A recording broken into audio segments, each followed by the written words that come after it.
Alors oui, c'est la même plateforme que Renault 5, donc la plateforme Ampere Small. Par contre, par rapport à Renault 5, on a agrandi l'empattement, on a agrandi les voies, donc pour avoir un véhicule plus grand, donc plus spacieux au rang des passagers arrière, et également de proposer un coffre plus volumineux et accessible et modulaire. Alors, le système One Pedal est activé par le conducteur avec les palettes qu'il a au volant. Il peut choisir différents modes de régénération et en lâchant l'accélérateur, il peut aller jusqu'à l'arrêt du véhicule sans avoir à appuyer sur la pédale de frein. Le train arrière multibras est repris naturellement de la plateforme Ampere Small et donc de Renault 5. Il permet d'avoir une voiture agile et avec un confort accru, donc ce qui fait que pour ce typage de véhicule Renault 4 familial, il est tout à fait adapté.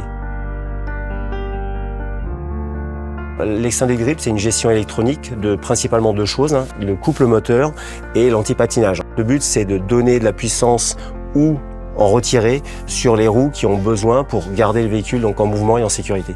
Alors, l'extended grip associé à ces pneus spécifiques permet au véhicule, finalement, dans des situations un peu difficiles, de verglas, neige, de sable ou boue, finalement, d'être toujours en motricité et en sécurité et d'être toujours en mouvement. Les deux nouveaux modes Snow et tout-chemin permettent au véhicule de démarrer, d'être en mobilité dans des situations un petit peu extrêmes, neige, verglas, boue, sable, dans des conditions de tout-chemin notamment. Encore une fois, avec la volonté d'avoir une Renault 4 qui est un véhicule axé sur la ville, mais aussi extra-urbain pour le tout-chemin, c'est tout à fait adapté.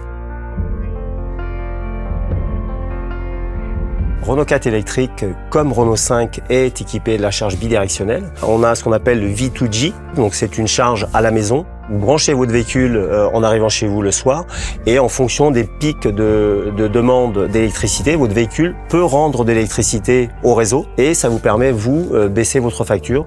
Un deuxième aspect de cette charge bidirectionnelle, ce qu'on appelle le V2L. Vous êtes dans la nature, vous avez pris votre vélo électrique, vous avez été dans un bois, là, faire un peu de vélo, et puis vous êtes en super forme, vous avez envie de repartir faire un tour et votre vélo est déchargé. Donc avec un adaptateur qui est disponible, vous pouvez recharger votre vélo électrique. Donc votre véhicule sert de batterie